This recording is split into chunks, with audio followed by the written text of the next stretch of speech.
ಎತ್ತುವ ಕೂಳನಿಗೆ ದಮಯಂತಿ ತಗ ಮತ್ತೆ ತೆರಳಿದ ಅಡವಿಗೆ ಸೃಷ್ಟೀಚ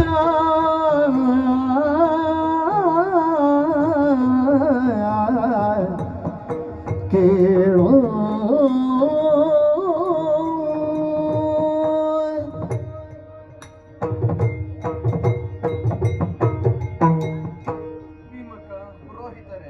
ನಿನ್ನ ಪ್ರಶ್ನೆಗಳಿಗೆ ಉತ್ತರ ಕೊಡುವುದಕ್ಕೆ ನನ್ನ ನಾಲಗೆಯಲ್ಲಿ ಶಕ್ತಿ ಇಲ್ಲದಂತಾಗಿದೆ.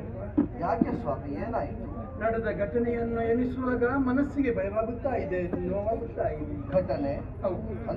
ಅಂತ ನಮ್ಮ ನಿಷೇಧಕ್ಕೆ ನಳಚಕ್ರವರ್ತಿಯ ತಮ್ಮನಾದಂತಹ ಪುಷ್ಕರ ಆಗಮಿಸಿದ. ಸರಿ, ಅಣ್ಣ ತಮ್ಮಂದಿರು ಬರುವಾಗ ಬ್ರಾಹ್ಮಣರೊಬ್ಬರನ್ನು ಕರ್ಕೊಂಡು ಬಂದ ಪುಷ್ಕರ. ಒಳ್ಳೆದು. ಪಗಡೆಯನ್ನ ಆಡಬೇಕು ಅಂತ ಅಣ್ಣನಲ್ಲಿ ಕೇಳಿಕೊಂಡ. ಸರಿ, ಸಪ್ತವ್ಯಸನಲ್ಲಿ ಒಂದು ಆಡಬಹುದು ಅಂತ ಅವರು ಆಡಿದ್ರು. ತಪ್ಪಲ್ಲ.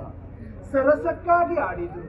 ಹ, ಆದ್ರೆ ಸರಸ ಹೆಚ್ಚು ಹೊತ್ತು ನಿಲ್ಲಿಲ್ಲ, ಅದು ವಿರಸವಾಗಿ ತಪ್ಪ. ಹೌದೇ? ಪರಿಣಾಮ ಪಣವಿಟ್ಟು ಆಡಬೇಕು ಅಂತ ಪುಷ್ಕರನೇ ಕೇಳಿಕೊಂಡ. ಸರಿ, ಅದಕ್ಕೂ ಚಕ್ರವರ್ತಿಗಳು ಒಪ್ಪಿದ್ರು. ಓಹೋ, ಆನೆ ಸೇನೆಯನ್ನಿಟ್ಟು ಆಡಿದರು. ಗೆದ್ದಿರಬಹುದು. ಕಳಕೊಂಡರು. ಅದನ್ನು ಕಳಕೊಂಡರು. ಮತ್ತೆ ಬೊಕ್ಕಸ ಭಂಡಾರವನ್ನಿಟ್ಟು ಆಡಿದರು. ಹ, ಅದು ಪುಷ್ಕರನ ಪಾಲಾಯಿತು.